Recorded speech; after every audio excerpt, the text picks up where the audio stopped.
Assalamu alaikum dear students. Today is our lecture number 5 and that is based on electric flux. Okay. So first of all we have to learn about what flux is. So basically the flux means passage or the flow. If we are talking about the electric flux, then we will assume that this is the flow of electric charges or the passage of electric charges. Now when we have done learning about the electric flux meaning, we will go towards its definition. So what is the definition of electric flux? It is simply the measure of number of lines of electric forces that pass through any area that is placed in the electric field. So what does it means? It means that if you have any electric field, मैंने जैसे कि आपको पहले बताया कि आपके पास कोई भी अगर चार्ज होगा, उस चार्ज के साथ कोई ना कोई फील्ड जनरेट होगी. If that charge is positive, so the field would be radially outward. If the charge is negative, the field would be radially inward. And if we have a dipole, then we have different cases of electric fields. ठीक है. So जब हमने ये समझ लिया कि आपके पास कोई भी अगर चार्ज होगा उसके साथ कोई ना कोई इलेक्ट्रिक फील्ड होगी. अब उस इलेक्ट्रिक फील्ड की अंदर अगर आप कोई सरफेस एरिया रख देते हैं, कोई ऐसा एरिया जिसका कुछ ना कुछ मैग्नीट्यूड हो, कोई ना कोई डायरेक्शन हो. अब इस बात का क्या मतलब है ये मैं आपको अभी थोड़ी देर में समझाता हूँ. तो अगर आप कोई ऐसा सरफेस एरिया रख देते हैं इलेक्ट्रिक फील्ड के अंदर और उस सरफेस एरिया के अंदर से इलेक्ट्रिक लाइंस ऑफ फोर्सेस पास करती हैं जो कि फील्ड की हैं, ठीक है. तो अगर वो फोर्सेस की लाइंस पास करेंगी उस एरिया में से, तो क्या होगा कि जो नंबर होगा उन फोर्सेस का, उन लाइंस का नंबर ऑफ़ लाइंस होंगी, वो नंबर ऑफ़ लाइंस कहलाएंगी इलेक्ट्रिक फ्लक्स. अब जो वेक्टर एरिया, जो मैंने आपको सिंपल एरिया की बात की कि उसका कुछ मैग्नीट्यूड होगा, कुछ डायरेक्शन होगी, उसको हम कैसे समझ सकते हैं? हम इस तरीके से समझ सकते हैं उसको बेसिकली कि नीचे मैंने यहाँ पे डिफ़ाइन कर दिया वेक्टर एरिया. उस सरफेस एरिया को नाम दे दिया वेक्टर एरिया. क्यों नाम दे दिया? क्योंकि उसकी कोई ना कोई डायरेक्शन है प्लस उसका कुछ ना कुछ मैग्नीट्यूड है. अब उसको हम किस तरीके से देखेंगे कि बेसिकली आपके पास जो एरिया होगा, जो सरफेस एरिया होगा, लेट्स से वो एक रेक्टेंगुलर प्लेट है, ठीक है. तो अब उस रेक्टेंगुलर प्लेट का कुछ ना कुछ एरिया होगा, सिंपल एरिया जो होता है लेंथ इनटू ब्रेड्थ. तो वो जो एरिया होगा वो कहलाएगा मैग्नीट्यूड उस वेक्टर एरिया का. और उस एरिया के परपेंडिकुलर जो डायरेक्शन होगी, जो 90 डिग्री के ऊपर डायरेक्शन होगी, that direction would be called the direction of that vector area. So हमने यहाँ पे डिफ़ाइन कर लिया वेक्टर एरिया को किस तरीके से कि vector area is a vector quantity whose magnitude is equal to the surface area and direction is normal to that surface area. So यहाँ पे डायग्राम के अंदर आप देख सकते हैं कि आपके पास एक रेक्टेंगुलर प्लेट टाइप चीज़ है जिसका कोई सरफेस एरिया है. वो सरफेस एरिया हमारे पास मैग्नीट्यूड के इक्वलेंट हो जाएगा और उस सरफेस एरिया के नॉर्मल जो डायरेक्शन है, जो 90 डिग्री के ऊपर डायरेक्शन है, that direction will be called as the direction of our vector area. So अगर हमें वेक्टर एरिया का कॉन्सेप्ट क्लियर हो गया है तो आप देखें जो आपने इलेक्ट्रिक फील्ड के अंदर सरफेस एरिया रखा था, वो सरफेस एरिया बेसिकली एक अदर वेक्टर एरिया था, ठीक है. अब हमने ऐसा किया क्यों था? क्योंकि इस वेक्टर एरिया की डायरेक्शन बदलने पर आपके पास फ्लक्स की वैल्यू बदलती है, ठीक है. ये हम आगे चल के देखेंगे अभी किस तरीके से बदलती है. सो अगर यहाँ तक क्लियर हो गया तो हम आगे एक्सप्लेनेशन की तरफ चलते हैं इसकी. ओके. सो एक्सप्लेनेशन में देखें, फ़र्स्ट ऑफ़ ऑल मैंने ड्रॉ कर दिया एक charge, simple positive charge, point charge. उस चार्ज का कुछ ना कुछ फील्ड होगा. जैसा कि आप सबको पता है पॉजिटिव चार्ज का फील्ड जो है वो रेडियली आउटवर्ड होता है. तो मैंने यहाँ पे रेडियली आउटवर्ड फील्ड जनरेट कर दिया एक. अब देखें इस फील्ड को अगर हम चार्ज के बहुत करीब से देखेंगे तो हमें कुछ फर्स्ट डायग्राम जैसा नज़र आएगा, जिस तरीके से यहाँ पे फर्स्ट डायग्राम ड्रॉ हुई हुई है. बट अगर हम इसको कुछ डिस्टेंस से देखें, कुछ थोड़ा दूरी से देखें, तो हमें पता लगेगा कि हम एग्जैक्टली नहीं देख सकते कि किस डायरेक्शन में से आ रही है फील्ड. तो हमें कुछ वो सराउंडिंग में फैली हुई नज़र आएगी पूरे एरिया के अंदर, ठीक है. तो जो डायग्राम नंबर 2 है, जो रेड कलर से बनी हुई है, वो बेसिकली यही प्रेडिक्ट कर रही है कि आपके पास जो इलेक्ट्रिक फील्ड है that is coming from somewhere. अब हमें नहीं पता किधर से आ रही है वो, ठीक है. And that is also uniform electric field की बात हो रही है जो कि इक्वली स्पेस्ड होती है, ठीक है. अब उस इलेक्ट्रिक फील्ड के अंदर पॉइंट ए और पॉइंट बी, 2 पॉइंट्स हैं मेरे पास. मैंने फर्स्ट पॉइंट ए के ऊपर कुछ वेक्टर एरिया एक अदर रख दिया, वहाँ पे प्लेस कर दिया. तो जब वेक्टर एरिया ए पॉइंट के ऊपर प्लेस हो गया तो उस वेक्टर एरिया में से कुछ इलेक्ट्रिक लाइंस ऑफ फोर्सेस ने पास करना है. So we have drawn 4 electric lines of forces for our own convenience, ठीक है। तो हमने 4 electric lines of forces draw की अपनी आसानी के लिए। तो पॉइंट ए के ऊपर जब आपने वेक्टर एरिया को रखा, प्लेस किया, तो उस वेक्टर एरिया में से कितनी number of lines of forces pass की? We can see that 4 number of lines of forces are passing from that vector area at point A. तो ए पॉइंट पे 4 number of lines of forces pass कर रही हैं। So as we have mentioned earlier that the definition of electric flux is the measure of number of lines of forces that is passing through any surface area placed in an electric field। तो electric field में हमने यहाँ पे surface area रखा ए point के ऊपर, उस surface area में से जितनी number of lines of forces pass कर रही हैं वो कहलाएंगी electric flux. So basically point A के ऊपर 4 number of lines of forces pass कर रही हैं, तो हम कहेंगे पॉइंट ए का फ्लक्स जो है वो बेसिकली 4 है। सिमिलरली जब पॉइंट ए से उठा के पॉइंट बी पे मैंने सरफेस एरिया को रखा, तो अब आप देख सकते हैं कि पॉइंट बी के ऊपर उस सरफेस एरिया में से सिर्फ एक electric line of force pass कर रही है। So we will say that at point B the electric flux is 1। सो इसी चीज़ को मैंने आगे यहाँ पे थोड़ा सा एक्सप्लेन कर दिया पेज नंबर 2 के स्टार्ट में कि flux at A equal to 4 and flux at B equal to 1।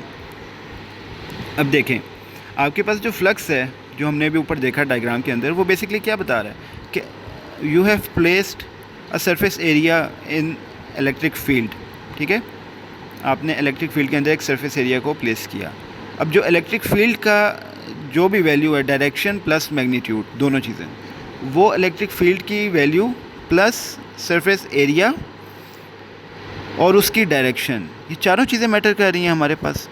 तो हम कहेंगे कि अगर हम इन चारों चीज़ों का डॉट प्रोडक्ट ले लें तो हमारे पास इलेक्ट्रिक फ्लक्स पता चल जाएगा, ठीक है। कैसे पता चल जाएगा?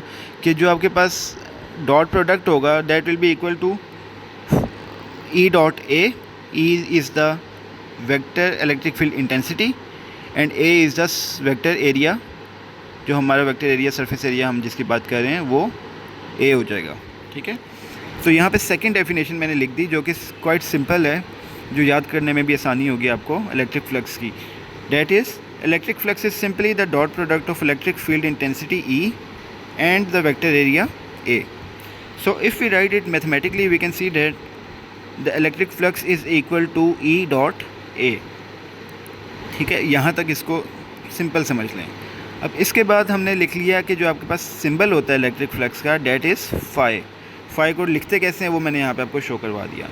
तो हमारे पास फार्मूला क्या बन गया कि phi is equal to E dot A. अब हमने फर्स्ट ईयर में पढ़ा था चैप्टर 2 के अंदर, वेक्टर्स वाले चैप्टर में, बेसिकली कि if you have dot product of 2 vectors, this dot product would give you a scalar quantity, ठीक है। अगर आपके पास कोई भी डॉट प्रोडक्ट है 2 वेक्टर्स का, तो जो डॉट प्रोडक्ट है वो आपको रिजल्टेंट में स्केलर क्वांटिटी प्रोवाइड करेगा। तो अब हमने ई डॉट ए ले लिया, यानी कि हमने इलेक्ट्रिक फ्लक्स को इन the form of dot product लिख लिया। तो हम कहेंगे कि जो इलेक्ट्रिक फ्लक्स है that is a scalar quantity, ठीक है। तो electric flux is a scalar quantity. ये एमसीक्यू पॉइंट ऑफ व्यू से इंपॉर्टेंट है। इसके बाद अब हमने अगर यूनिट्स देखने हैं इलेक्ट्रिक फ्लक्स के, तो हम फार्मूला से ही निकाल सकते हैं यूनिट्स। हमें पता है इलेक्ट्रिक फील्ड इंटेंसिटी के जो यूनिट्स हैं that are equivalent to newton per coulomb, और एरिया के क्या यूनिट्स होते हैं? Metre square. तो जब हमने इनको कंबाइन किया तो we would get the units of electric flux as newton metre square per coulomb. Okay, so we will move towards the page number 3। और यहाँ पे हमने स्टार्टिंग में क्या किया कि we have open the dot product in the form of magnitudes. तो हमने डॉट प्रोडक्ट को सिंपल मैग्नीट्यूड्स की फॉर्म में लिख लिया। कैसे लिख सकते हैं? Phi is equal to E dot A. So जब हम इसको मैग्नीट्यूड में लिखेंगे तो ये बन जाएगा phi is equal to E A cos of theta. E जो है, E is the magnitude of electric field intensity, A is the magnitude of vector area, and cos theta is the angle between electric field intensity E and the surface area A. So यहाँ पे हमने एक figure बना ली, figure number 2। और figure 2 हमें क्या बता रही है? बेसिकली ये हमें बता रही है कि अगर हम वेक्टर एरिया A को प्लेस करें डिफरेंट ओरिएंटेशंस पे, उसको डिफरेंट डायरेक्शंस पे प्लेस करें इलेक्ट्रिक फील्ड इंटेंसिटी के, तो हमारे पास different number of lines of forces pass करेंगे उसके अंदर से। सो बेसिकली हमारा जो इलेक्ट्रिक फ्लक्स है that is depending upon the angle theta, ठीक है। That is depending upon its orientation, that is depending upon the orientation of surface area या वेक्टर एरिया। तो हमने यहाँ पे नीचे डिपेंडेंस ऑफ इलेक्ट्रिक फ्लक्स को लिख लिया है कि ये डिपेंड करता है ओरिएंटेशन ऑफ सरफेस एरिया के ऊपर सिंपली। इसके बाद हमारे पास दो स्पेशल केसेस हैं इलेक्ट्रिक फ्लक्स के। फर्स्ट केस होगा कि आपके पास इलेक्ट्रिक फ्लक्स की वैल्यू मैक्सिमम कब होगी, और सेकंड केस होगा कि आपके पास इलेक्ट्रिक फ्लक्स की वैल्यू मिनिमम कब होगी। ठीक है, so if we talk about the maximum value of electric flux, we have seen that electric flux is equivalent to E dot A, and if we have opened it, we see that electric flux phi is equivalent to EA cos of theta. So the angle between electric field intensity E and the surface area A is theta, as we have seen earlier. ठीक है, cos of theta को आपने इस तरीके से change करना है कि आपके पास फ्लक्स की वैल्यू मैक्सिमम आ जाए। So how would you do that? तो आप सिंपली क्या करेंगे, आप कॉज ऑफ थीटा की वैल्यू को 1 के इक्वलेंट लाएंगे। 1 के इक्वलेंट किस तरीके से ला सकते हैं? आपको पता है कि cos 0 1 होता है। तो आपने क्या करना है कि आपने जो एंगल है between electric field intensity E and the surface area A, इन दोनों के एंगल को 0 डिग्री के ऊपर लेके आना है। ठीक है, अब 0 डिग्री पे किस तरीके से आ सकता है? हमने यहाँ पर डायग्राम शो की कि जो इलेक्ट्रिक फील्ड इंटेंसिटी है that is directed from left to right. ठीक है, and we have placed a vector area in that electric field. अब जब ये वेक्टर एरिया प्लेस कर दिया गया तो अब आपको मैंने बताया कि आपने वेक्टर एरिया को यहाँ पे देखें परपेंडिकुलरली प्लेस किया है इलेक्ट्रिक फील्ड इंटेंसिटी के। अब अगर परपेंडिकुलर प्लेस किया है तो हमारे पास तो एंगल 90 आना चाहिए, हम तो एंगल को 0 लेना चाह रहे हैं।